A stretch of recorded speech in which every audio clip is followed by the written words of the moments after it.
Selamat datang di podcast Mata dan Telinga bersama saya Denny Darko dan Property Observer. This is the tool to feed your soul. Bersama saya Dira Sugandi. Terima kasih sudah mau datang dari Bandung ke sini. Terima kasih. Ini Mas apa Kang ya?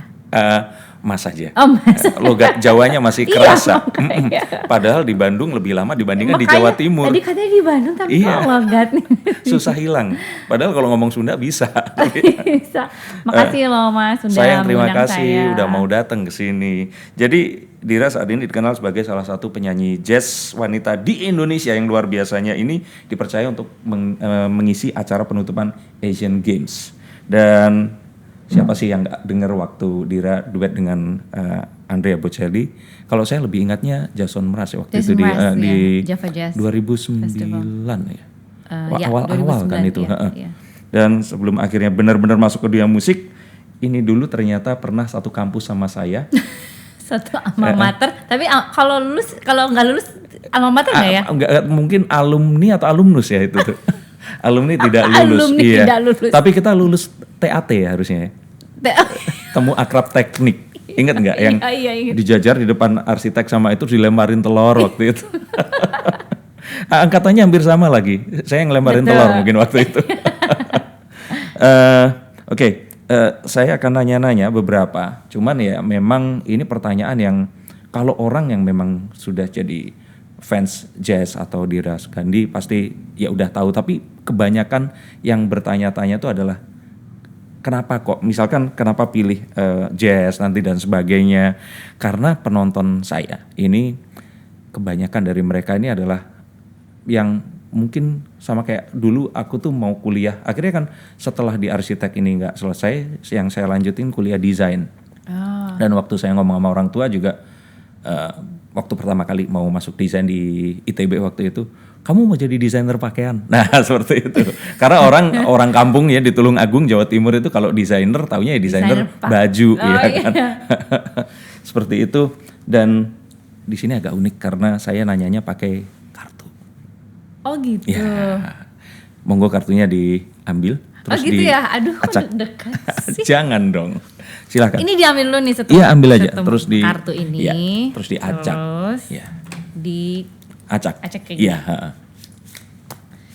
gitu. Terus ini apa sih? Terus nanti ambil satu kartu. Tapi anyway terlihat lebih tirus sepertinya ya. Masa sih? Alhamdulillah. Turun berat Iya badan. Mas, emang saya turun 10 kilo. 10 kilo. Tapi memang training atau Ini mau sambil cerita ya? Ya. Sambil cerita. Jadi waktu pandemi ini saya mengalami, ini pisahin dulu gini ya. Ya. Mengalami kenaikan berat badan yang cukup signifikan ya dalam waktu yang singkat. Kayaknya seluruh dunia juga begitu. Iya, naik 5 kilo terus kayaknya ya alhamdulillah sih saya ada sadarnya gitu kayak aduh ini kayaknya udah nggak sehat ya gitu karena naiknya cepat dalam waktu yang relatif singkat. Jadi waktu itu saya merasa kayaknya memang harus mengambil sebuah tindakan supaya saya bisa kembali lagi sehat gitu loh. Apakah tindakan itu? Nah awalnya sebenarnya in denial ya, kayak enggak, kayaknya gue baik-baik aja sih gitu, karena kan banyak banget yang penting happy Bener, gitu ya. Dan berhubungan dengan pandemi ini ternyata kesehatan kita fisik dan mental ternyata itu ngaruh banget buat menjaga imunitas tubuh kita gitu kan. Nah terus tuh aku mulai tuh, nanti aku cerita lagi panjang, mulai tuh kayak mengalami kayak lebih selama pandemi ini dipaksa atau dikondisikan untuk lebih banyak melakukan perjalanan ke dalam daripada keluar. Akhirnya aku belajar sana sini dan memahami bahwa ternyata badan itu harus dijaga, raga kita tuh harus dijaga. Kalau enggak nanti kalau misalkan badannya fisiknya udah nggak sehat, jiwa juga nggak betah lagi di rumahnya yang alias tubuh kita itu. Gitu. Ternyata sampai sejauh itu. Iya, akhirnya yang awalnya aku kayak, soalnya pertama tuh lihat teman, terus kok pas ketemu udah lama ketemu, pas ketemu dia kok dia langsing, terus terlihat segar gitu, terus nanya gitu. Ke dokter diet mana? Ngapain sih? Oh terus dia tuh lagi bawa bekal gitu, terus ngapain tuh makan apa sih gitu. Enggak, ini aku makan telur pakai kecap katanya gitu. Telur pakai kecap? Makannya itu aja, iya. Jadi makan jalur dokter. Akhirnya dia cerita bahwa aku ke dokter gizi gini dan dia pada waktu itu sudah mencapai berat badan dia yang ideal di SMP sama dengan berat badan di SMP. Ini maaf, teman satu sepantar. Ini dia, aku sebut aja dia Mbak Anita Hartono yang menciptakan lagu Utuh yang akhirnya dinyanyikan sama aku yang baru-baru ini tahun kemarin rilis ya, lagu Utuh itu yang menciptakan Mbak Anita Hartono dengan suaminya Mas Yohanes Rusli. Nah itu terjadi, percakapan itu terjadi pada saat kita syuting video klip begitu. Berarti kalau itu di googling, fotonya yang ada di internet pun berbeda dengan appearance-nya yang sekarang ya? Iya. Karena dia balik lagi kayak SMP dulu. Iya. Jadi dia bilang aku tuh selama hidup aku selalu mengalami struggling dengan berat badan gitu. Terus tapi pas awalnya saya tanya-tanya tuh kayaknya aduh berat banget sih pantangannya gitu. Enggak, saya nggak mungkin bisa, aku bilang gitu. Aku nggak mungkin bisa, dia bilang ya udah nggak apa-apa. Maksudnya dia juga nggak promosiin dokternya itu juga. Tahun lalu berarti. Tahun lalu dia nggak merasain. Tapi terus lama-lama kesini tuh aku ngeliat dia semakin apa ya, seger aja. Ada auranya gitu ya. Gitu. Tapi selain itu juga kayaknya Mbak Nita sama aku ya telah mengalami proses spiritual awakening juga gitu, mindfulness dan lain-lain. Jadi terlihat malah bisa seger aja. Akhirnya aku mau deh coba gitu ya, kita coba, yakin nih kata dia, udah siap gitu, apakah bisa konsisten gitu. Ya bismillah deh, emang niatnya pengen lebih sehat aja. Ternyata setelah dijalanin alhamdulillah aku cocok dan orang lain yang melihat gitu kayak kok kayaknya segeran ya. Iya gitu. emang iya, tadi juga pertama kali lihat ya langsung lihatnya itu yang notice pertama kali berhasil ya. Terus kayak ya selain dari berat badan menurun tapi orang ngelihatnya aku lebih segar, lebih sehat gitu. Cuman goodbye nasi padang dong berarti, atau boleh juga tetap? Iya boleh tapi jangan pakai santan. Gimana caranya? Oke. Aku akan lihat kartunya. Oh iya, aduh. Jadi kartu ini Dira itu ada 78 dan setiap kartu itu memiliki arti berbeda-beda. Tapi satu kartu yang artinya apa itu di seluruh dunia artinya pasti sama. Jadi kita sepakat arti kartu let's say the Queen of Wands ini artinya selalu sama. Oke. Jadi kita mau pergi ke Uganda, mau pergi ke Jepang artinya itu sama. Ya artinya akan sama kalau membuka kartu ini tadi. Nah, berbicara tentang ini, mungkin kita ngobrol dulu tentang ya itu tadi ya.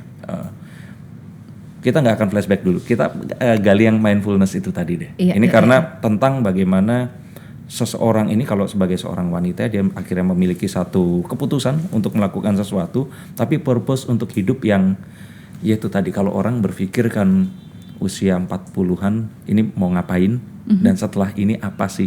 Terus tugasnya itu bagaimana dengan ada anak, ada karir, ada suami dan sebagainya itu tadi.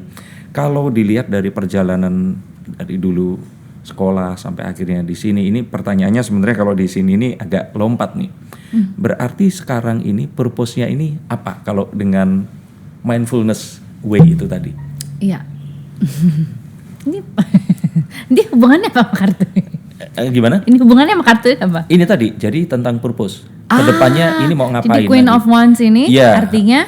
Artinya adalah purpose. Purpose, tapi ada satu, kita tuh akhirnya punya ketegasan untuk memilih, tapi juga punya karena Queen ya. Jadi ada satu keharusan untuk nurturing ke keluarga, terus punya satu tanggung jawabnya wanita itu tuh banyak gitu loh. Dan ini sangat menarik karena kalau sekarang ini untuk kedepannya kan kalau seandainya saya nih kebayang saya jadi seorang musisi jazz gitu. Kalau dibilang 1 sampai 10 ini udah lewat 5, 6, 7 gitu kalau Dira itu udah bahkan sudah 8. Nah 9, 10-nya tuh apa sih? Kan udah bareng Incognito, udah sama Jason Mraz, Andrea Bocelli gitu. Gak hanya di karir tapi seperti tadi loh memilih untuk ya kalaupun ternyata sekarang turun 10 kilo ya 10 kilo itu kan sebenarnya nggak turun pun juga nggak apa-apa gitu. Tapi apalagi sih yang dikejar saat ini? Yang dikejar saat ini?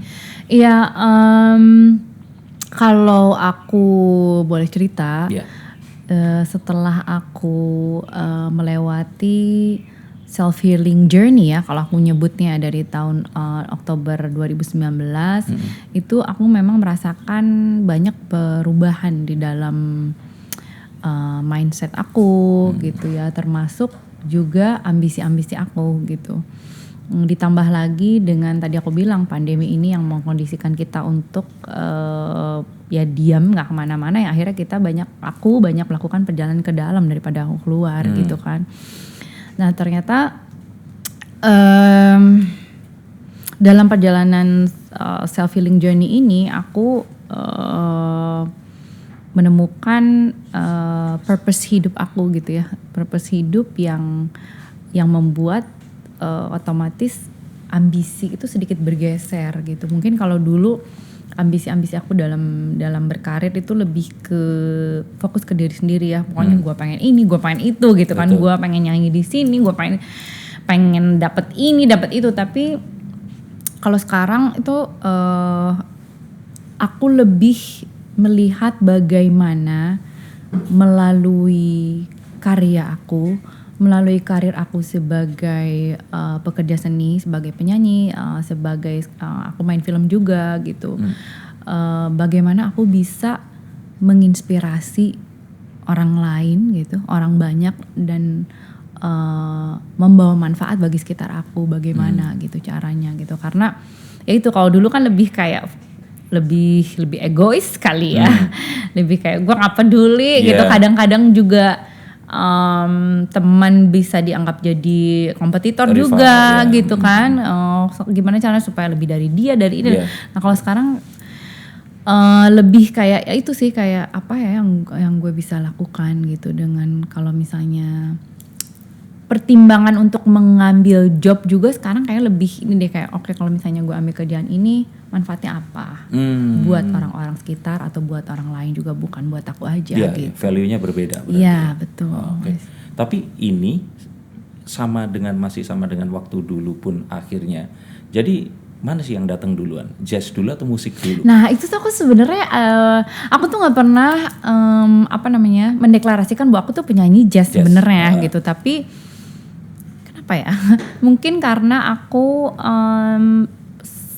hampir selalu tampil di Java Jazz Festival. Paling absen cuma 2-3 kali mungkin ya gitu. Sebenarnya sih aku pengen dikenal sebagai penyanyi aja gitu. Karena sebenarnya seorang penyanyi juga sebaiknya bisa menyanyikan apapun. Betul. Gitu. Aku nggak mau kata-katakan diri aku juga. Cuman kalau disebut penyanyi jazz ya nggak apa-apa juga sih orang yang menilai. Tapi jujur kayak aku pun pertama kali denger pun itu langsung terasosiasinya adalah penyanyi jazz. Oh gitu ya. Dan saat orang ngomong penyanyi jazz itu artinya sama kalau kayak magician itu adalah classical magician. Itu kayak satu major yang susah, satu major yang ini butuh waktu, effort dan passion untuk bener-bener bukan jago ya, bisa melakukan saja itu susah gitu. Nah iya makanya aku takut dimarahin gitu sama musisi jazz ini. Kok ngaku-ngaku penyanyi jazz gitu Mas? Tapi anyway, penyanyi jazz itu bahkan ini saya aja kadang saya tuh nggak tahu, ini dari kacamata awam ya, kayak Mas Indra Lesmana aja seperti itu. Musisi jazz. Tapi saya taunya orang awam ini nggak tahu kalau dia tuh musisi jazz. Saya tahu dulu itu taunya adalah suaminya Sophia Latjuba. Sama itu ya, juri. Itu kalau sekarang, iya kalau sekarang. Tapi kalau anak angkatan kita, saya dulu, gitu, apalagi dari daerah gitu, tahu beliau ini ya karena itu tadi sesuatu yang sifatnya lebih populer. Saat dia itu ternyata musisi jazz, itu saya ketahui setelah namanya itu masuk ke kepala saya. Nah dan itu sama dengan dirimu juga. Jadi saya dengar namanya dulu, terus musisi jazz seperti itu. Sampai tadi pun misalkan, ya saya akhirnya tahu bahwa Dira ini penyanyi pun karena memang terkadang mengisi acara juga dan sebagainya. Cuman akhirnya saya menanyakan ini tadi adalah yaitu tadi identiknya begitu. Makanya di sini pun padahal itu kan tadi juga Mas sebutin kan sama Andrea Bocelli, Jason Mraz, mereka bukan musisi.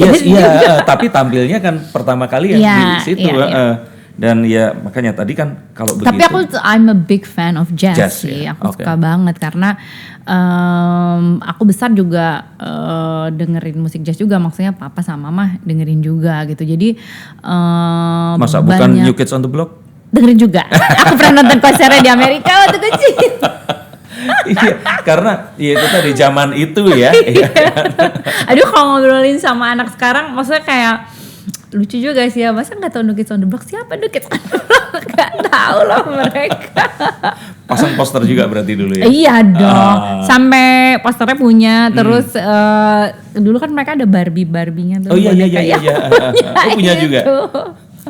Lengkap deh pokoknya koleksinya. Diturunkan? Kayak berarti kalau pertanyaannya itu tentang jazz, orang tua memang suka?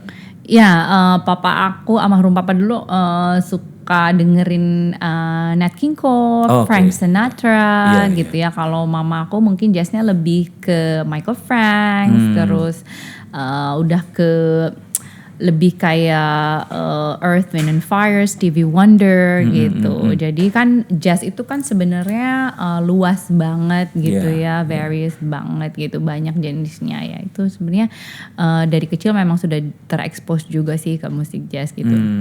Nah, kalau seandainya dalam musik sendiri sekarang artinya tadi apa yang akan dikejar sekarang ini? Selain tadi ya sudah sekarang mulai pilih-pilih dalam dan musik, sebagainya. tentunya sih aku akan ya insya Allah kalau diberi kesehatan dan memang kesempatan ya aku sih akan terus tetap berkarya ya. Pengen maksudnya nyanyi sih tetap gitu karena memang passion aku sih di nyanyi gitu. Ya pengen terus aja berkarya, mau bikin album kayak bikin single kayak kolaborasi kayak nanti kalau misalnya insya Allah pandemi sudah selesai, kita sudah bisa bikin konser live music lagi, aku ingin bikin konser juga gitu. Jadi tetap. Tapi memang semuanya harus all about music, bahkan memilih jodoh pun seperti itu juga. Itu qadarullah, emang ketemunya sama musisi juga. Kadang-kadang kalau orang bilang itu jodoh, saya kan ngeramal juga, orang-orang minta diramal kan. Oh iya. Mereka itu selalu berpikir kalau jodoh itu cuma satu orang dan kalau sudah sama dia nggak akan cocok sama yang lainnya. Nah, saya selalu bilang kalau dari yang saya baca dari kartu, kita itu bisa menentukan kita akan bisa berjodoh dengan sebenarnya hampir semua orang.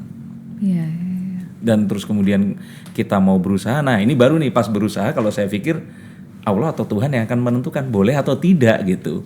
Nah, tapi itu tadi loh, masa kebetulan gitu ketemunya sama musisi juga seperti itu. Tapi memang dulu sudah mimpi bahwa ya nanti akan berkeluarga juga dengan seorang musisi gitu. Enggak sih, enggak pernah. Maksudnya, tapi memang aku tuh selalu gimana ya? Kalau musisi itu kan maksudnya apalagi kalau misalnya dia jago gitu ya. Kalau dia jago itu selalu kayak menurut aku keren. Jadi kayak semua cewek begitu deh berkarisma gitu nggak sih? Apa mungkin karena emang aku passionnya di musik gitu. Enggak semua kok. Istriku juga begitu ya. Jadi dia itu malah menganggap kalau kayaknya magician masih kalah keren dibandingkan musisi. Masa sih gitu?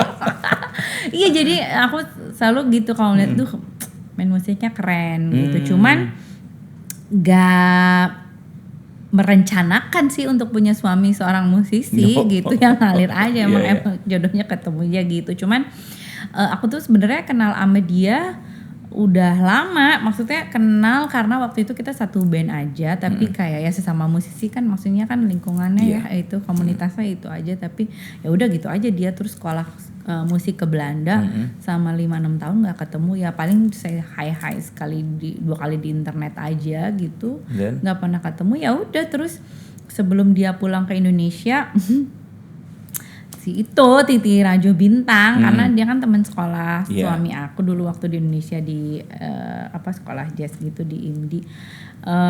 Dia katanya Zula mau pulang tuh, katanya lu pacaran sama dia, ngapain, nggak mau gitu.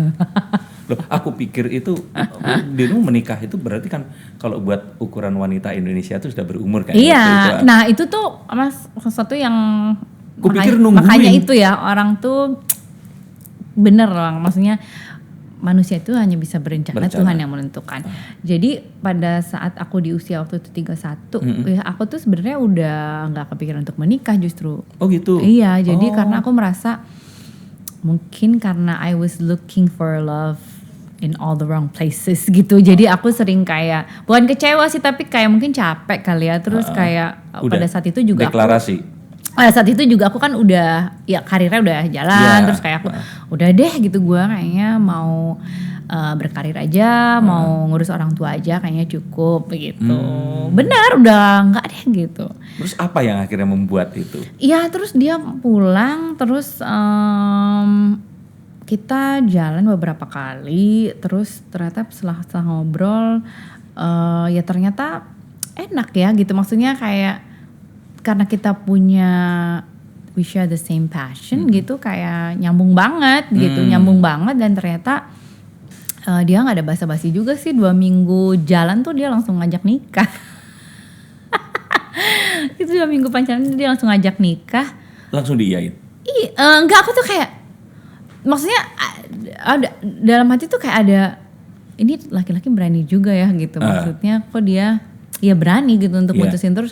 Jadi pertama kali dia ketemu papa aku, pertama kali kenal itu langsung ngajak nikah gitu. Langsung kayak ya om, saya berniat untuk menikahi putri. Gitu loh. Terus tiba-tiba rencana yang tadinya mau mandiri sendiri, it's buat ya sampai. Iya, karena aku tanya visi dan misi dia lah gitu ke depan gimana. Dan menurut aku ini laki-laki dia punya keberanian dan dia punya plan gitu. Bukan berarti dia nekat aja ajak nikah. Ternyata dia punya visi dan misi. So, ya udah mungkin ini jodoh aku gitu. Berarti sekarang nggak kebayang ya kalau seandainya nggak ketemu, terus nggak punya Savana dan semua yang ada sekarang ini. Sih. Kebayang nggak itu kayak kemarin? Aku nggak tahu ya ngerasain gitu atau nggak. Misalkan di jalan terus tiba-tiba mau ada satu ya kejadian yang nggak diinginkan terus ternyata. Iya sih, sekarang sih nggak kebayang sih. Bener ya, emang udah jalan gitu. Makasih ya Allah. Cuman makanya aku suka ngobrol juga sih sama anak muda sekarang gitu ya.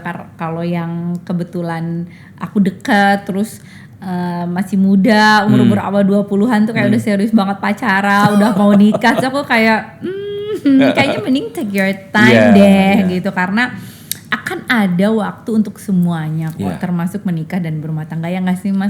Dan aku merasa alhamdulillah aku cukup banget sih masa muda aku, puas banget aku.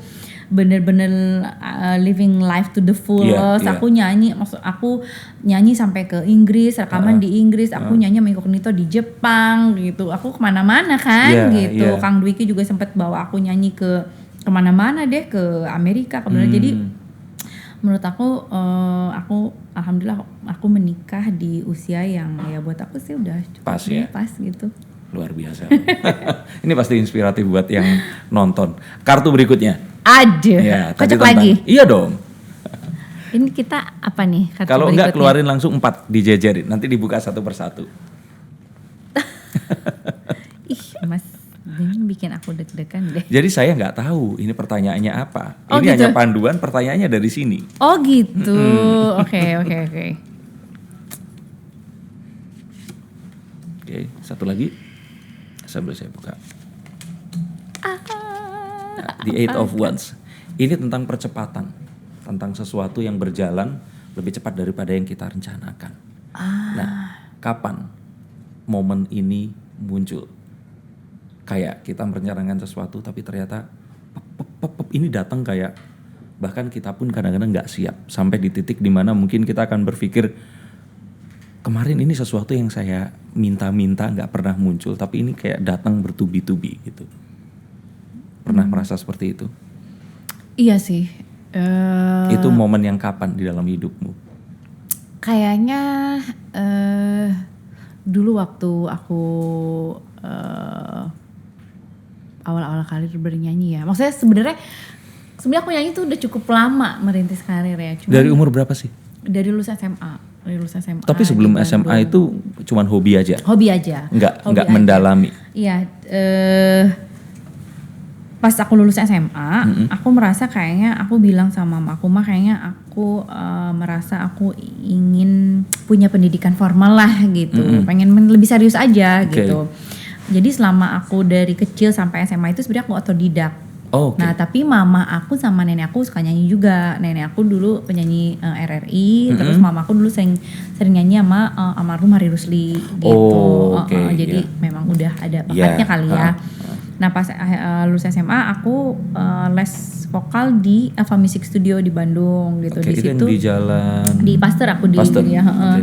Di situ aku mulai mengenal yang namanya ngeband di kafe-kafe gitu. Yeah. Jadi aku merintis karir aku memang dari penyanyi kafe dulu awalnya. Bandmu apa dulu?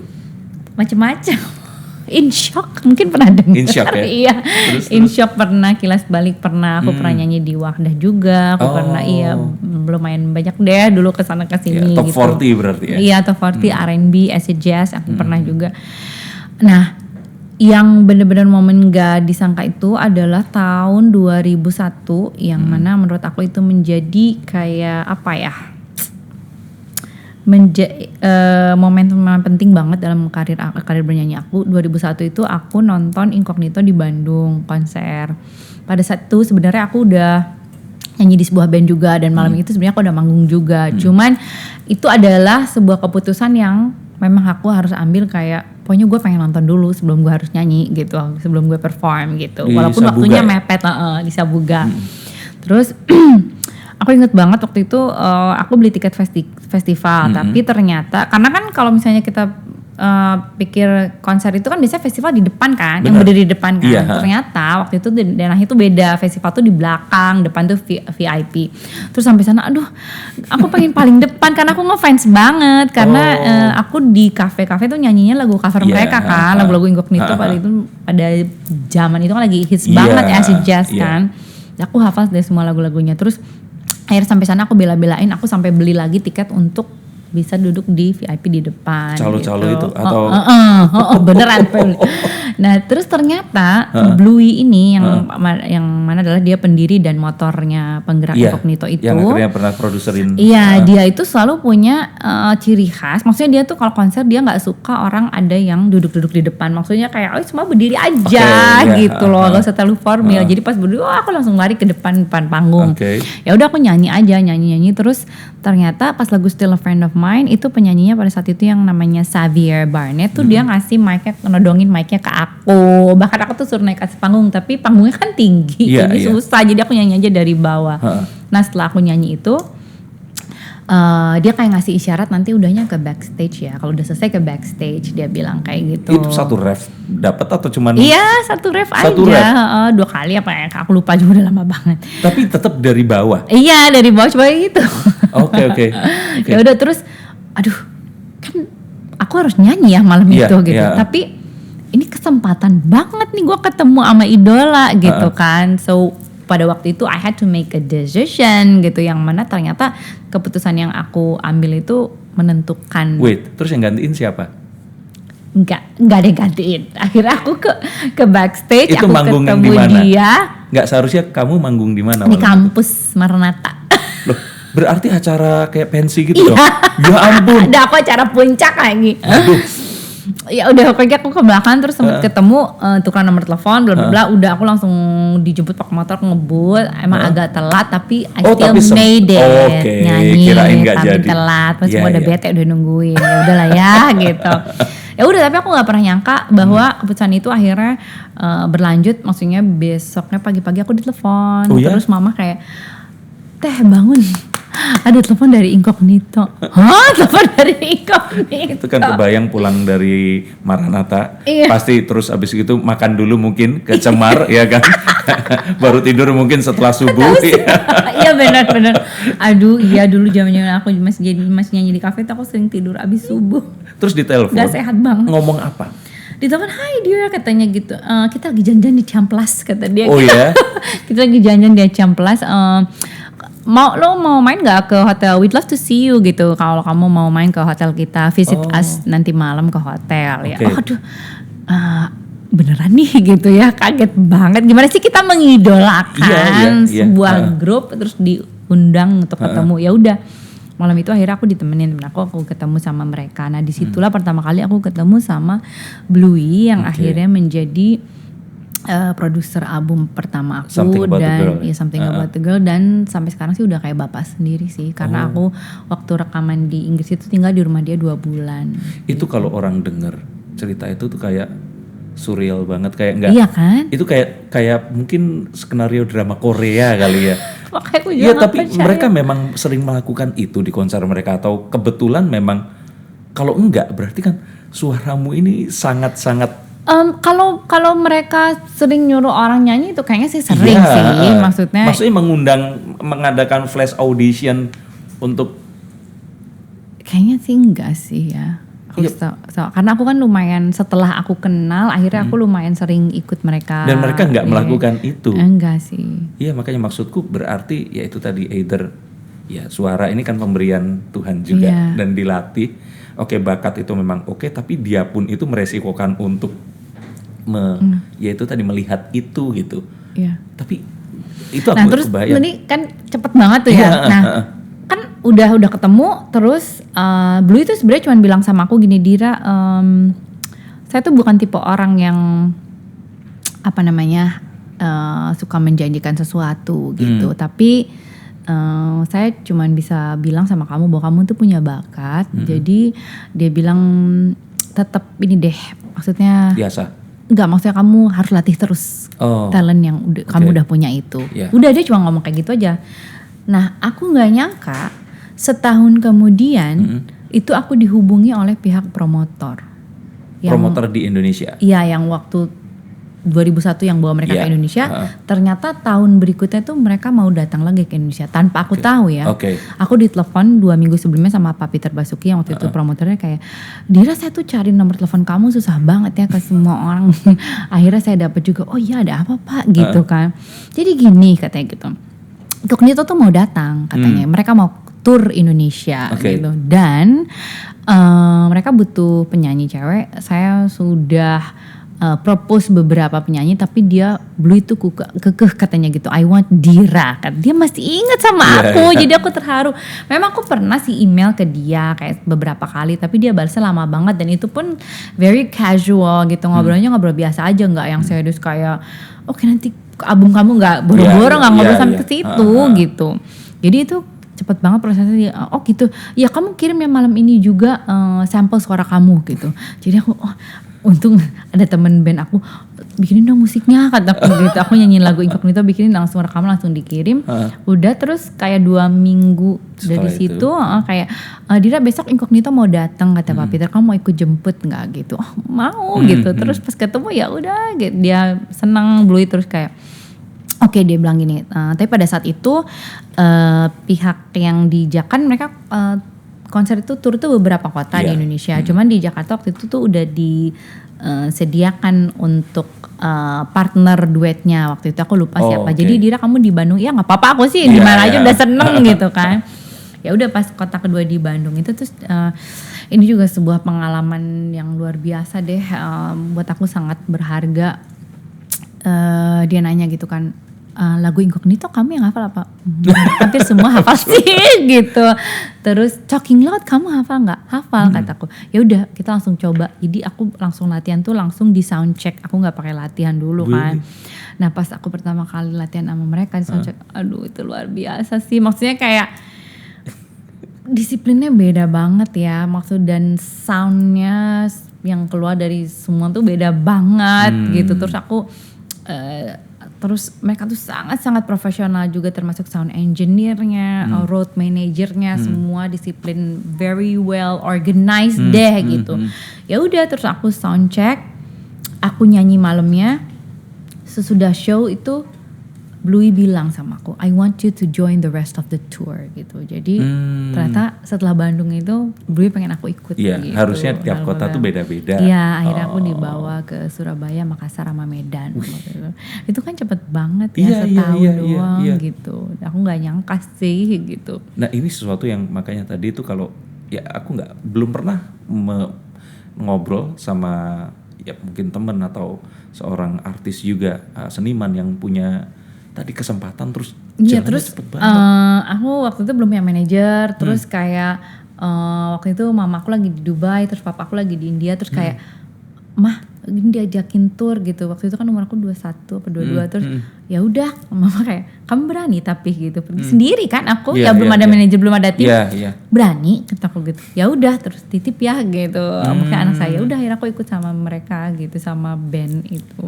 Tapi tour. Itu pasti aku nggak kebayang loh ininya maksudnya rasanya iya itu kayak tiap bangun pagi kan rasanya ini mimpi nggak iya tapi setelah itu ternyata ya itu datang kesempatan aku bisa nyanyi sama Andrea Bocelli itu juga benar-benar kayak itu kayaknya benar-benar doa mama aku sih karena setiap mama aku nanti kalau lihat videonya di YouTube situ ada terekam percakapan aku sama Andrea Bocelli sebelum nyanyi itu aku bilang sama dia it has been my mom's dream to see me sing together with you. Jadi setiap mama aku lihat Andrea Bocelli di TV itu selalu kayak kamu harus duet sama dia suatu hari. Mah, gimana caranya gitu kan? Karena he's like the best tenor in the world gitu. Gimana caranya? Tapi nggak tahu tiba-tiba ya datang aja kesempatan itu. Waktu itu aku di telepon dia kira kita lagi mencari Andrea Bocelli akan konser di Jakarta dan kita sedang mencari partner duet gitu dan kita sudah ajukan beberapa nama salah satunya termasuk kamu itu aku langsung mama aku langsung nangis kan terus ya udah mama doain gini terus nah waktu aku berangkat waktu aku kelulusan di akhirnya kan aku lulus mas jadi sarjana musik dari Universitas Pelita Harapan jurusan musik ya fakultas musik akhirnya lulus juga. Nah tapi pada saat wisuda itu posisi aku waktu lagi di Inggris lagi rekaman album pertama jadi aku tuh nggak sempet ngurus aku nggak ikut wisuda aku nggak ngurus jasa baru pas aku mau duet sama Andrea Bocelli ini kan diminta tuh pokoknya segala macam deh CV kalau ada ijazah juga gitu aduh aku belum ngambil ijazah nah pada saat itu teman seangkatan aku udah jadi dosen terus apa yang dilakukan gue butuh nih ijazah gue tolong dong urusin buat apa dir gue mau ini sama Andrea Bocelli oke kita urus sekarang juga aduh dir kita bangga banget semua seluruh fakultas musik UPH ya doain ya udah ijazah aku keluar aku kirim terus kalau nggak salah malamnya atau besoknya gitu aku telepon ini dia dari pihak manajemen Andrea Bocelli langsung memilih kamu dari semua kandidat yang kita ajukan itu aku langsung telepon mamaku aku langsung nangis mamaku sujud syukur aku langsung sujud syukur langsung nangis maksudnya bener-bener ya doa ibu jangan meremehkan itu doa ibu gitu yang kita pikir nggak mungkin gitu tapi ternyata terjadi. Iya. Ini aku agak berkaca-kaca karena memang ya itu sesuatu yang kebayang lah ini. Oh iya ini. Mau syuting, baru beres banget survei lokasi, panas banget di luar. Sekarang saya mau pakai face recharger dari Dr. Series.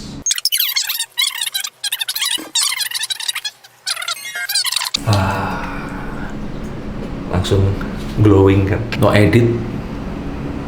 Tapi ini aja nggak cukup karena harus pakai face food dulu. Bukan fast food ya, tapi face food.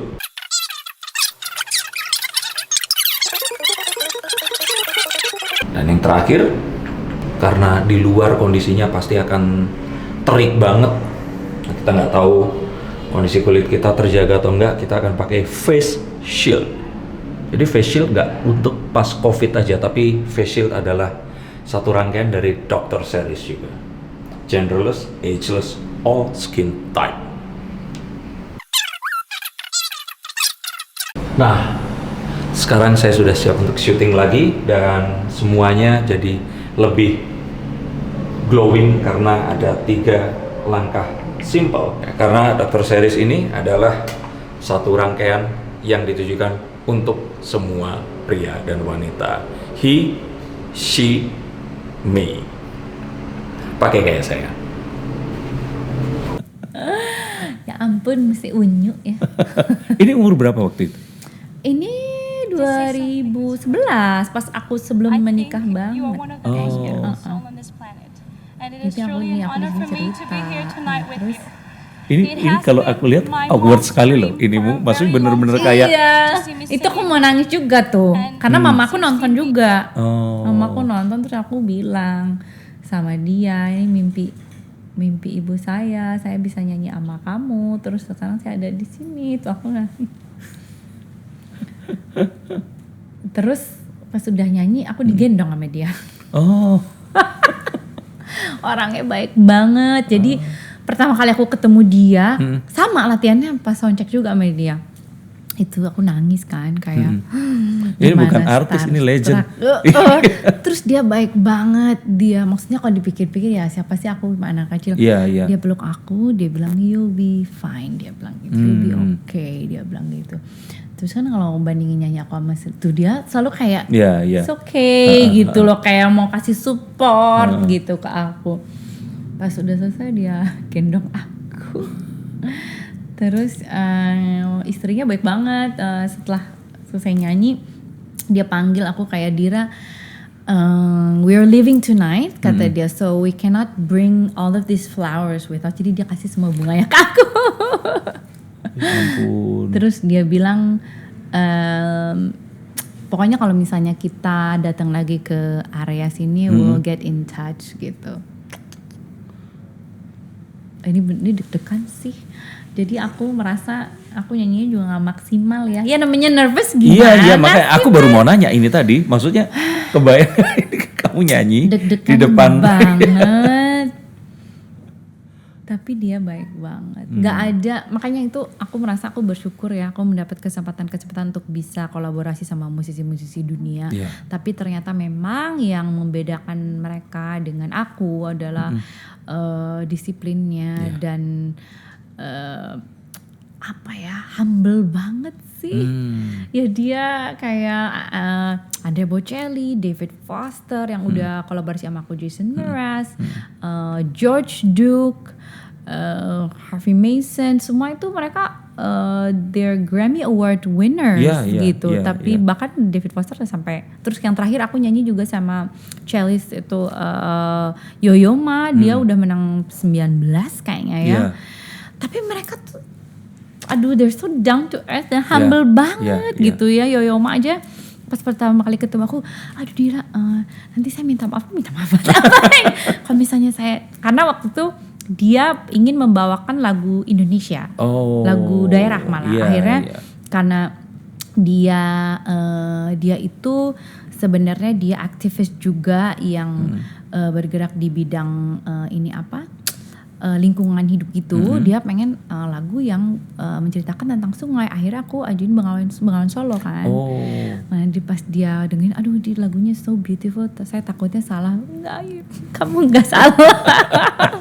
Nah semua musisi-musisi dunia yang aku udah pernah kolaborasi sama mereka tuh bener-bener mereka humble banget deh. Baik banget. Nggak ada yang memandang aku sebelah mata gitu. Kayak siapa sih lo gitu. Lo nyanyi sama gue gitu. Nggak ada. Diane Warren juga aku pernah nyanyi sama dia gitu. Humble juga. Malah kayak cenderung cuek gitu dia orang. Unik ya.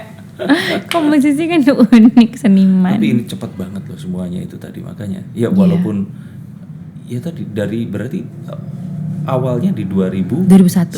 Iya. 19-20 tahun yang lalu. Tapi dengan 20 tahun terus bisa duet bareng kan. Iya makanya. Ya makanya ya kadang namanya manusia ya Mas ya. Kadang aku ada sih kayak suka membanding-bandingkan juga hidup aku dengan bukan hidup karir aku dengan karir penyanyi lain misalnya gitu ya di Indonesia. Tapi banyak sekali alhamdulillah aku punya teman-teman yang nggak bosan-bosannya, nggak capek-capek ngingetin aku bahwa Dir, lu tuh harus inget ya, semua kesempatan yang lu dapat itu belum tentu orang lain akan dapat dalam seumur hidup mereka gitu. Jadi aduh ya juga ya gitu. Apalagi itu tadi keluar gitu loh. Being international itu tadi itu sesuatu yang kalau menurutku, dan dengan cerita ini tadi tuh cerita yang ini pekerjaan Tuhan gitu, bukan manusia. Nggak akan bisa ada orang terus kebayang nggak ngetok pintunya incognito terus nawarin ini ada penyanyi, kalau misalkan kita pakai KKN seperti itu nggak akan bisa dengan ditodong itu terus nyanyi semuanya. Makanya tadi itu cerita yang cuman ada di drakor kalau sekarang. Oke, kartu yang lain. Nah, ada kartu The Seven of Wands. Ini satu orang yang dia itu ini kartu tentang mempertahankan prinsip, tentang sesuatu yang apapun yang terjadi saya akan tetap pegang teguh itu. Jadi Mungkin kalau dibahasakan dengan bahasa yang populer itu ya passion itu tadi, atau apapun yang kita kekeh mau melakukan ini. Jadi dari awal kenapa nggak sekolah musik? Kenapa sempat sekolah sipil dulu itu tadi? Karena belum banyak sekolah musik di Indonesia. Oke. Jadi waktu itu kan pilihannya ada IKJ, ada ISI ya. Tapi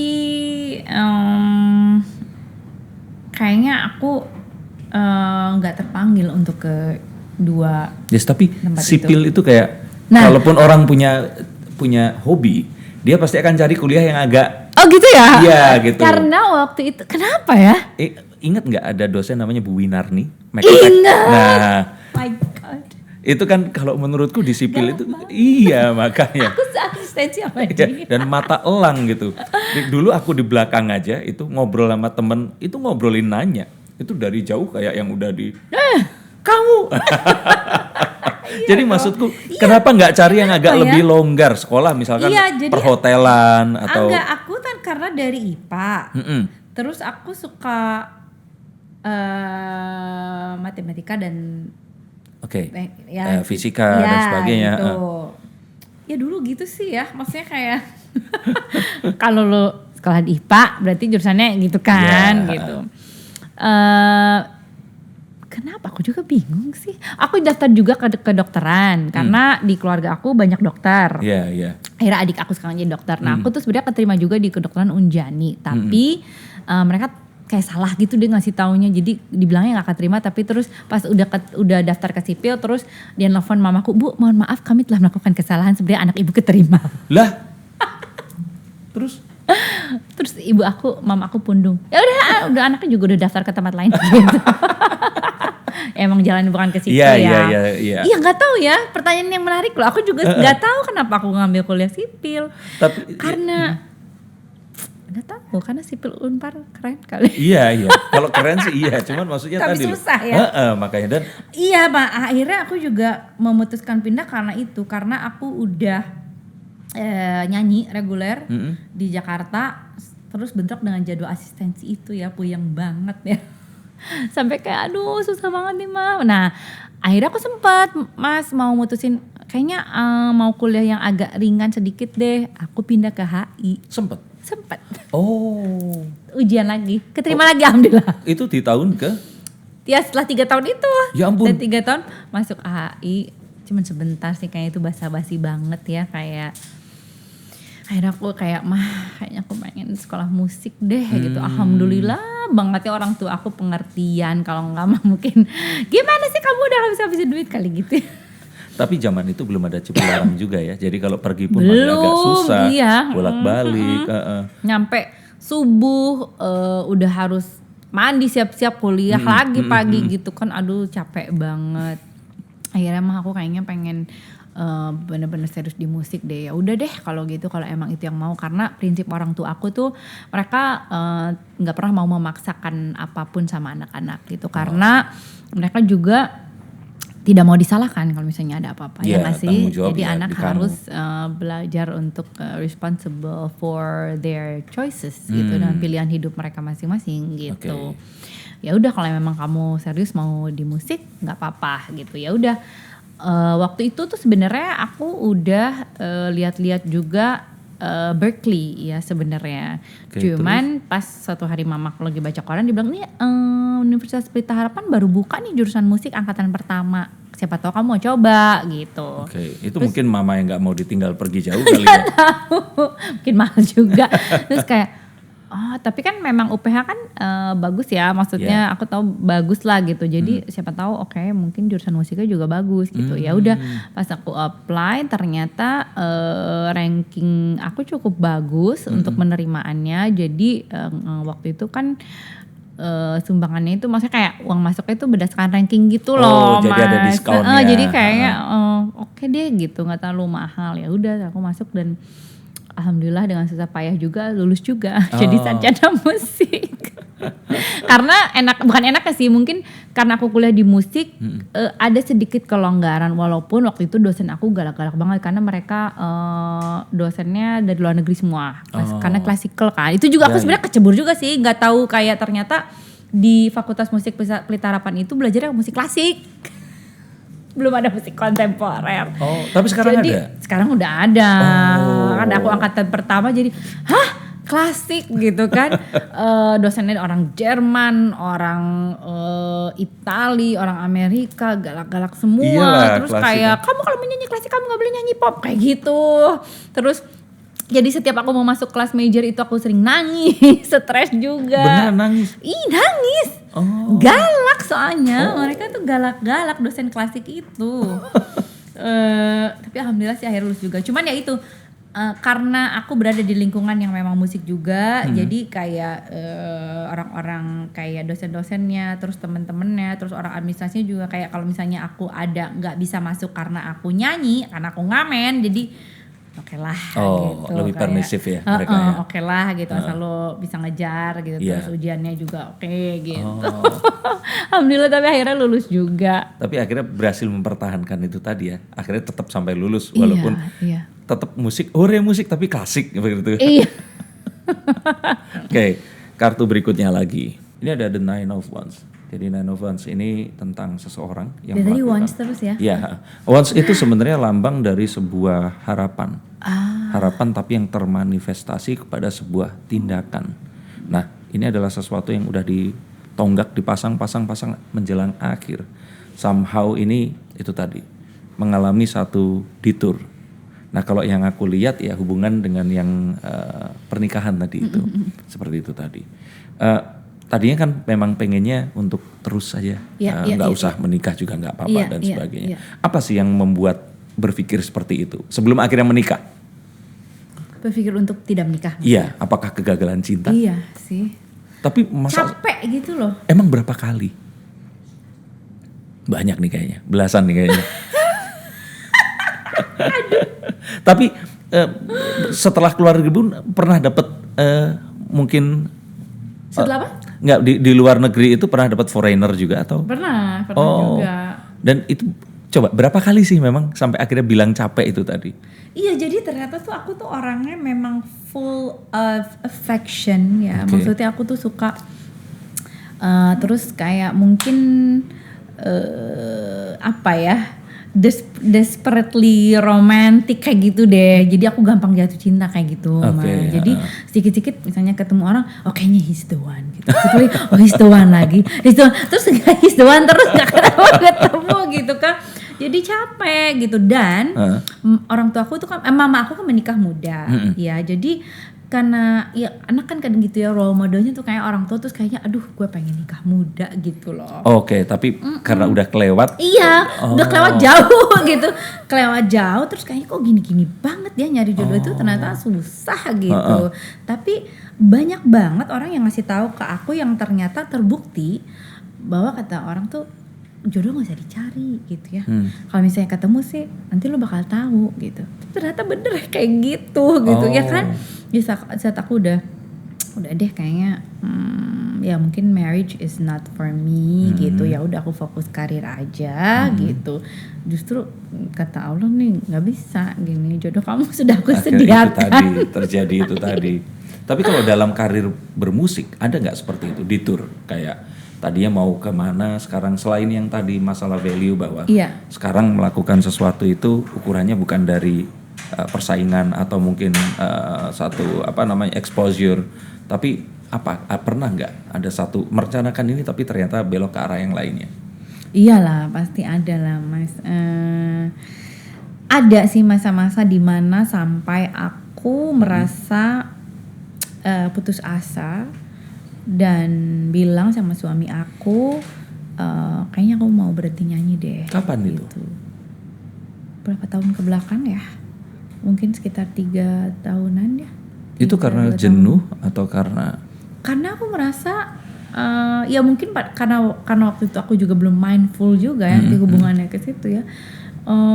Karena aku merasa aku selalu menjadi victim. Jadi aku selalu memandang diri aku sebagai victim menyalahkan faktor-faktor eksternal aku. Nah, ini menarik nih. Terus menggantungkan kebahagiaan atau kepuasan aku pada faktor eksternal kayak ya gitu, karir gue kok begini aja, terus kenapa bandingin sama orang lain, kenapa dia pencapaian gini aku belum mencapai apa-apa. Ternyata itu malah jadi menimbulkan ya itu kayak depresi apatis, tadi depresi tuh. dan apatis, kayaknya udah deh, kayak gue menyerah, nggak mau nyanyi lagi gitu. Tapi nggak bisa, maksudnya kayak aku selalu somehow menemukan jalan aku kembali lagi ke ya itu passion aku sih, ternyata nyanyi gitu ya. Walaupun jadi kalau misalnya aku sedih terus ternyata nyanyi itu bisa membuat aku lebih seneng gitu loh, atau mungkin sedihnya juga bisa disalurkan lewat nyanyi juga gitu. Iya. Cuman si mindfulness-nya itu tadi masuknya kapan? Titik pertamanya berarti 2019 itu tadi. Nah, ini sebuah cerita juga yang mungkin orang belum tahu juga. Itu terjadi Oktober 2019. Aku diajak nyanyi oleh almarhum Glenn Fredly di konser Tanda Mata Tribute to Kus Plus Bersaudara. Itu di Balai Sarbini. Oktober 2019 itu pada hari itu terjadi kerusuhan antara demonstran dan polisi di Semanggi itu. Di hari yang sama. Iya. Jadi dan itu tempatnya di Balai Sarbini. Iya. Kalau yang nggak pernah ke Jakarta itu benar-benar di Semanggi. Jadi waktu itu chaos banget. Penonton banyak yang nggak bisa sampai ke venue. Terus juga mama aku, suami aku dan anak aku mau ke sana itu harus di drop di jalan sama taksi online gitu, gak bisa pak, kita udah dijaga segala macam, gak bisa. Terus itu lagi ada kayak gas air mata segala macam, bawa molotov. Jadi suami aku harus gendong anak aku, ditutupin pakai jaket, masuk ke rumah sakit Siloam dulu karena nggak bisa langsung. Pokoknya chaos banget deh mas. Nah setelah kejadian malam itu aku merasa kayak aduh gila ya, maksudnya sekeliling gue dunia tuh chaos banget, dan dan bukan berita di Indonesia saja tapi dunia internasional, berita setiap hari tuh kayaknya chaos banget gitu.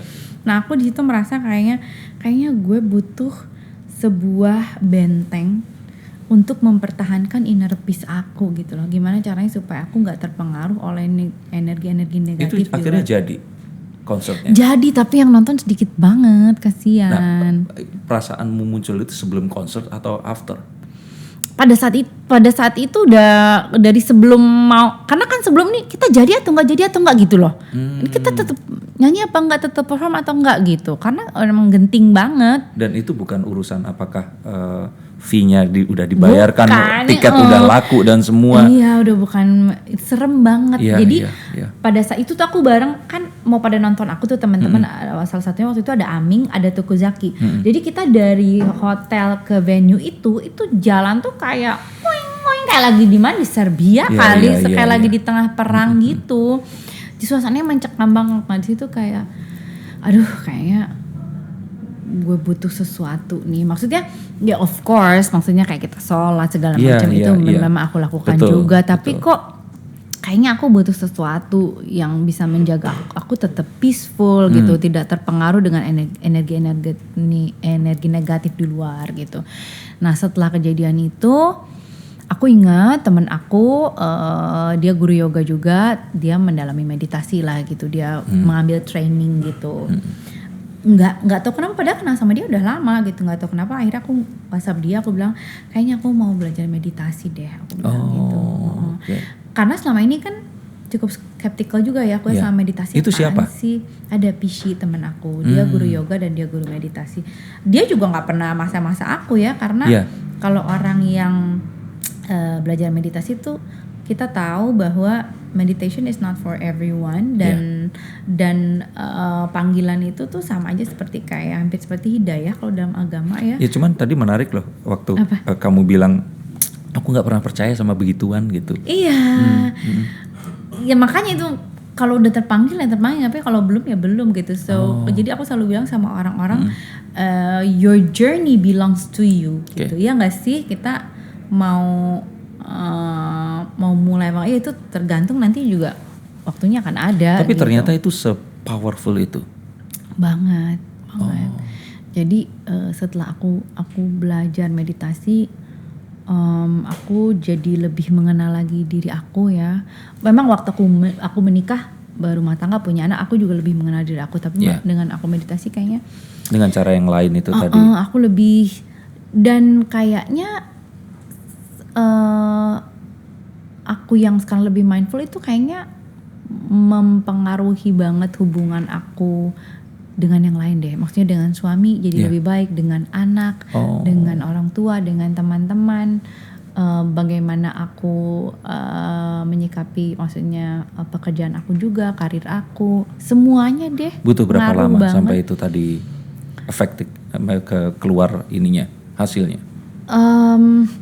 Dalam beberapa minggu pertama pun aku udah gini ke guru aku kayak, kenapa sih aku pengen senyum-senyum sendiri, ini wajar? Terus dia kayak welcome to the club ternyata. Akhirnya terus setelah aku ikut private sama Pishi, akhirnya aku dimasukin ke satu WhatsApp group yang komunitas meditasi. Di situ kita bisa sharing kan, di situ kita bisa sharing dan saling support.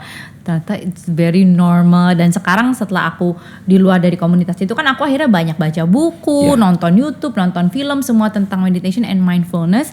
Ternyata ternyata tuh gitu ya. Maksudnya orang-orang yang meditasi itu mereka they're very happy, terus kayak high tapi without drugs loh. Kayak happy aja gitu. Aku nanya, aku sempat khawatir kan, ini gue gila gak sih? Iya benar. Cuma sendiri gitu. Bener. Enggak, teteh adanya welcome to the club. Oh kayak gitu. Dan saya pikir itu efek itu munculnya cuma pas meditasi aja, tapi ternyata afternya malah lebih banyak ya. Iya, jadi kalau kita bisa menjaga positive vibration itu loh. Makanya aku sih biasanya sehari 2 kali. Jadi pagi setelah sholat subuh, lalu malam sebelum tidur aku meditasi lagi.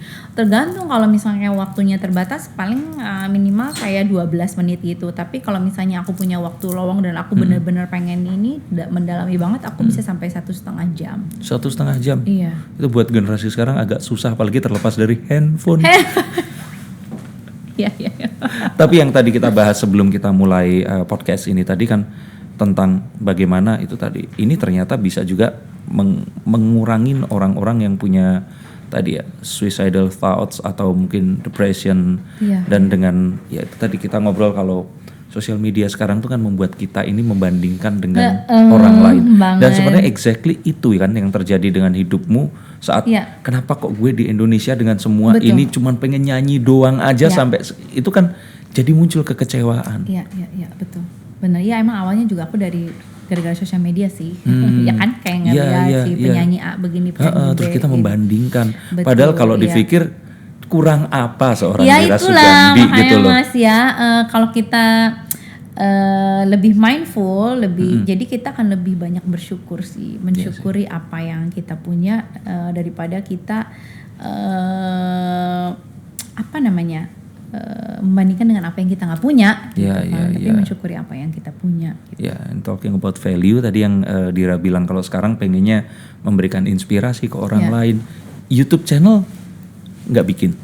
Aduh, aku tuh orang-orang tuh kayak tentang mindfulness-nya itu loh. Gitu ya. Belum sih.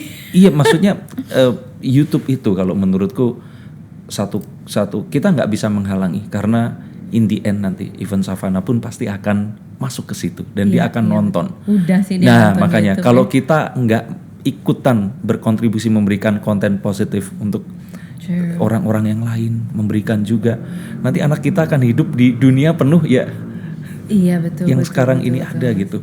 Jadi yang mengkhawatirkan. Iya, karena kan kalau orang banyak dengar cerita tentang dirimu ini tadi, orang pasti akan pengen buka, dan hidayah pasti akan lebih didengarkan oleh ini, jadi aku aja pengen nyobain gitu. Iya.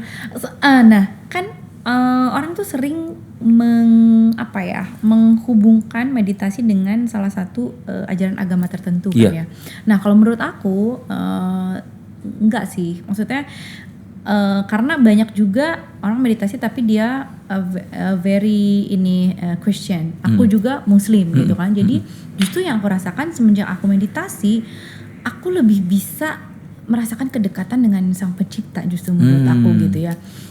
Karena di dalam meditasi itu kan ada instruksinya. Kalau kita dengerin yang ada guidance itu kan. Dia di situ selalu menyebutkan the divine atau the higher power. Nah, aku selalu yang aku bayangkan itu Allah. Ya, kita ganti dengan apa yang menurut pemahaman kita. Iya, nah sebenarnya meditasi menurut aku universal sih gitu. Dan kalau kita sudah sering latihan meditasi kan kita lebih mindful. Jadi di saat misalnya aku di alam gitu ya, misalnya aku liburan. Nah, liburan kalau dulu kan liburan kayak ya udah liburan apa sih? Sama senang makan, Kalau liburan sekarang tuh aku lebih di saat aku di alam tuh kayak aduh, aku merasakan banget kayak kebesaran Allah, terus presence-nya gitu. Aku merasakan banget dan aku lebih sering berzikir ya karena justru itu deh aku gimana nggak jelasinnya. Jadi lebih aware aja, lebih itu kan kalau meditasi itu kan meningkatkan awareness kan.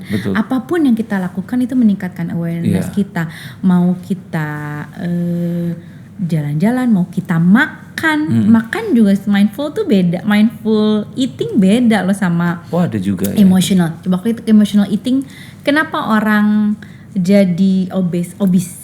Itu banyak yang mengalami namanya emotional eating. Jadi kalau seneng kok jadi pengen makan terus. Kalau sedih pengen makan terus. Seneng makan aja tambah gede gitu kan. Tapi mindful eating itu kayak aku makanan tuh kan nggak langsung hadir magic ada ya mungkin Mas ini bisa kali magic. Enggak juga sih. Tapi kan makanan itu sebenarnya untuk hadir di meja makan di dalam piring kita itu kan melalui proses yang panjang sekali gitu ya.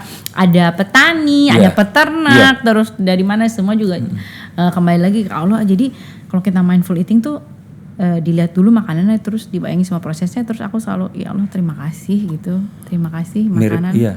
Makanan udah hadir di sini dan saya percaya bahwa makanan ini akan memberikan nutrisi yang baik untuk tubuh saya dan segala sesuatu yang kurang baik nanti akan keluar sendirinya melalui proses pencernaan gitu. Terus makan benar-benar nikmati. Aku tuh makan tuh makanya aku suka sekarang kalau makan suka takut diliatin orang. Soalnya aku suka kayak, aduh enak banget. Aku suka gitu kayak enak banget gitu. Takutnya dikira kita gila. Kan kalau kita seringnya kita makan dalam keadaan terburu-buru ya. Benar ya. Apa kalau nggak sambil gitu ngeliat sosial media. Nah itu apalagi.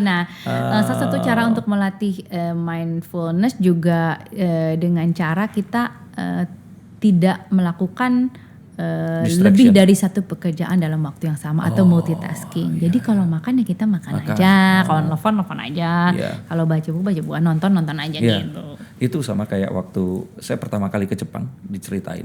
Selama ini orang kan bilang itadakimasu. Itu kita pikir itu artinya selamat makan. Ternyata itu adalah sebuah akronim ya kalau kita bilang ya. Kependekan kayak orang kan bilang kan goodbye itu God be with you gitu kan, terus disingkat jadi goodbye. Itadakimasu itu ternyata katanya itu adalah ucapan artinya begini, terima kasih kau telah memberikan hidupmu agar aku bisa melanjutkan hidupku. Ya ampun, aku baru tahu. Jadi kita itu sebenarnya nggak ke orang yang opposite kita aja, tapi ke makanannya kita ucapkan. Aku baru tahu, terima kasih loh. Ke nasinya, ke dagingnya, ke telurnya. Mereka ini kan memberikan hidup mereka mengakhiri hidup agar kita bisa melanjutkan hidup. Kalau aku sih suka ngomong ke air, karena aku dulu pernah baca buku Miracle of Water itu kan, bahwa apapun yang kita doakan, jadi air itu akan molekulnya akan berubah berbentuk sesuai dengan lingkungan dia. Kalau dia berada di lingkungan yang keras, di mana orang-orangnya mungkin keras, mungkin banyak kita nggak tahu ya, mungkin kehidupan jalanan atau kriminal apa sih, airnya juga akan keruh kan gitu. Tapi kalau misalnya kayak di alam yang kotaknya misalnya orang-orangnya tenang, semua itu airnya akan bagus juga gitu. Jadi kalau pagi aku sih minum, kalau gitu takut sangka orang gila aja. Ya aku selalu kayak Bismillah terus kayak terima kasih air kau telah memberikan aku kesehatan, gitu, terus kecantikan untuk kulitku, kelangsungan hidup ini kayak gitu loh. Baru aku minum gitu. Cuman ya memang kalau tadi ngomongin siapa yang nyebut ini gila atau enggak, sebenarnya ya Kita ngelihat orang pakai sosial media pun kalau balik ke zaman dulu kita kebayang masih lulus SMA kan nggak kebayang ya seperti Iya itu. sih. Jadi kalau saya bilang gila atau enggak kita lihat aja yang hidup terakhir masih bertahan ya dia yang sebenarnya waras kalau saya pikir. Oke, kartu terakhir. Wow. Nah ini akhirnya bukan once Oh lagi, bukan akhirnya. tapi the Nine of Cups. Apa tuh artinya? Nine of Cups ini jadi cups itu tentang perasaan. Karena water sendiri air itu tentang emosional, tentang emosi yang ada di dalam kita dan cups ini adalah wadahnya. Dan the Nine of Cups ini satu perasaan yang memang sudah udah ngalamin semua lah ya. Jadi kayak ada satu hal yang oke, terus saatnya itu tadi berbagi dan sebagainya. Nah, dan ini cocok sama pertanyaannya di sini adalah kira-kira kalau sebagai mungkin Dira Sugandi dan setelah semua perjalanannya ini, kalau ingin menyampaikan apa yang dirasakan tentang passion ke orang-orang yang memiliki, mari kita ganti penyanyinya dengan yang lain. Mungkin ada yang mereka ini passionnya itu kayak menjadi seorang mungkin guru atau mungkin juga menjadi seorang yang berbeda lagi apa. Tapi apa sih yang membuat sampai akhirnya sampai detik ini nggak terbelokkan ke arah-arah yang lain gitu. Jadi tetap bener di sini. Bahkan sempat tadi pengen berhenti pun akhirnya tetap jalanin lagi gitu. Iya, mungkin pesan aku satu, kalau dalam Islam tuh sebenarnya ada juga kalau kita berdoa sama Allah katanya Allah itu akan kabulkan, tapi kuncinya satu. Apa itu? Kamu harus jujur. Jujur? Itu sih. Jujur of what we want. Kita mau apa, jujur gitu loh. Oke. Nah aku sih jujur semua proses, maksudnya kayak dari dulu ya aku jujur aku cuman pengen nyanyi gitu. Whatever happens aku cuman pengen nyanyi. I don't think about the fame, I don't think about the money, tapi aku cuman pengen nyanyi gitu. Oke, nah Jadi- sebentar saya potong di sini. Tapi Ya. kalau ternyata orang kan lahir nggak dalam kondisi semuanya punya satu, nggak usah kita ngomongin kondisi Enggak, ekonomi dah, tapi Ya, orang aku tua juga. yang mengizinkan. Oh, Ya, bener, orang tua ya, yang ya. mengizinkan itu aja. Iya. Kan bisa aja nih kayak misalkan kamu harus jadi begini. Iya, sebenarnya kalau masalah orang tua, aku sih percaya ya, maksudnya gini kan batu juga kalau ditetesin air terus-terusan ya di Oke. atasnya. Kalau apalagi orang tua itu kan bukan orang lain, orang yang sangat paling deket lah sama kita. Iya. Aku rasa sih bisa kalau diajak berdiskusi lah, ngobrol santai Iya, gitu ya. iya. Maksudnya dikasih pengertian aja. Yang kita harus paham juga bahwa mungkin orang tua kan besarnya di era yang berbeda sama kita Benar, gitu. Makanya nggak nyalahin juga kalau misalnya orang tua punya idealisme Harapan untuk berbeda. harapan untuk anak-anaknya. Tapi Iya. menurut aku sih bisa sih kalau diajak ngobrol. Nah kalau tadi Mas Dani bicara soal masalah keuangan, itu mama aku dulu sempat mau jual mobil juga. Oh, Tapi yang buat ke luar ya waktu itu iya, ya. tapi alhamdulillah nggak jadi karena Oh itu nggak jadi akhirnya. nggak jadi karena Yang ada- kita tahu itu jadi loh. nggak jadi, alhamdulillah. Oh. Ada sponsor. Ada sponsor yang, nah ini juga sesuatu yang mau aku sampaikan juga sama semua orang. Jangan pernah kita, maksudnya gini loh, kita untuk berbuat baik itu jangan pernah ragu karena kita nggak akan tahu investasinya itu nanti buat anak cucu kita. Dan itu aku ngalamin sendiri. Jadi dulu investor aku itu ternyata orang tuanya kenal dekat dengan kakek dan nenek aku. Kakek dan nenek aku dua-duanya dokter, orang Bandung. Terus dia nanya, kamu siapanya dokter Sugandi gitu. Kenapa kamu Dira Sugandi?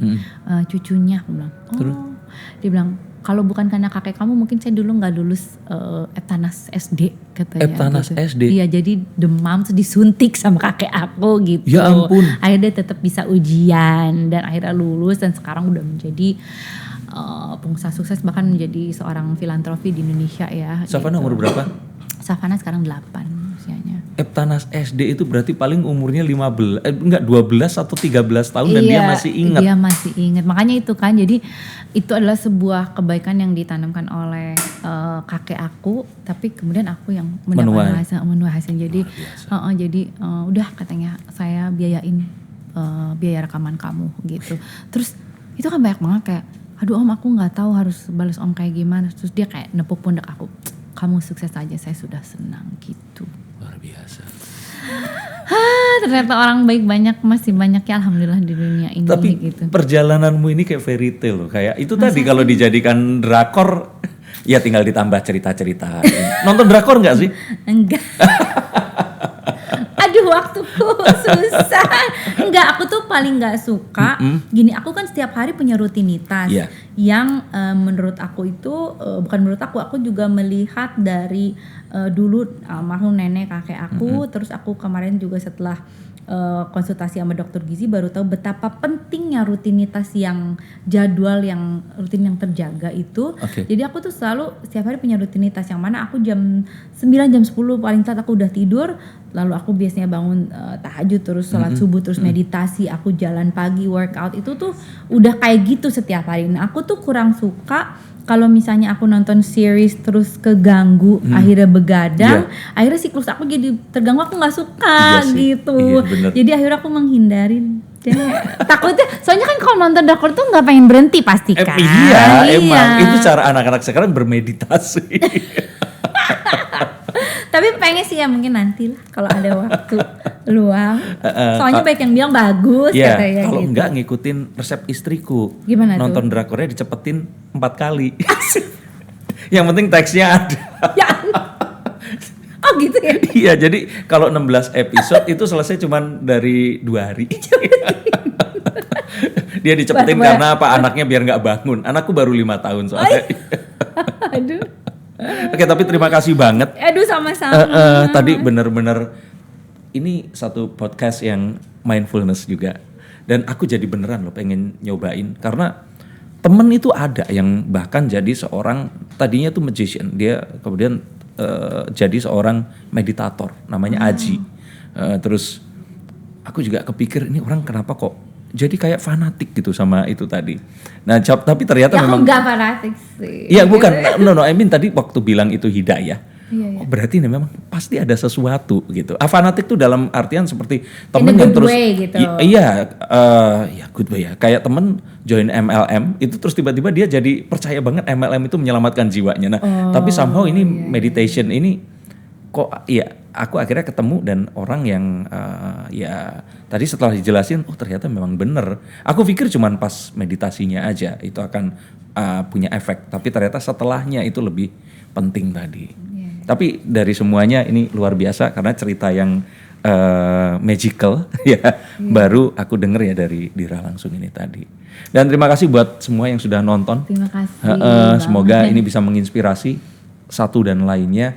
Dan tetap saksikan terus podcast Mata dan Telinga. Juga Dira ada sesuatu yang di YouTube akan dibikin ya nanti ya semoga ya. Mudah-mudahan ya Mas. Ini saya paksa nih karena biar Terima bisa kasih sharing gitu loh. Ntar aku bantuin deh. Iya.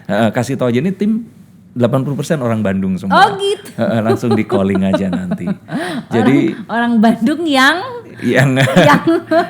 ini semua kok mereka ini jadi ada satu agency dan kebetulan ini channel YouTube-nya juga ada di Property Observer, tapi kita membuat ini tuh agar orang Bandung yang berkebun Jakarta. Oh enggak, tapi mereka di Bandung kok, bener di Bandung. Saya aja yang ada di Jakarta dan kameramen, yang lainnya bener di Bandung. Nanti mereka akan bisa bantu. Aduh, mudah-mudahan ya. Bismillah. Amin, iya.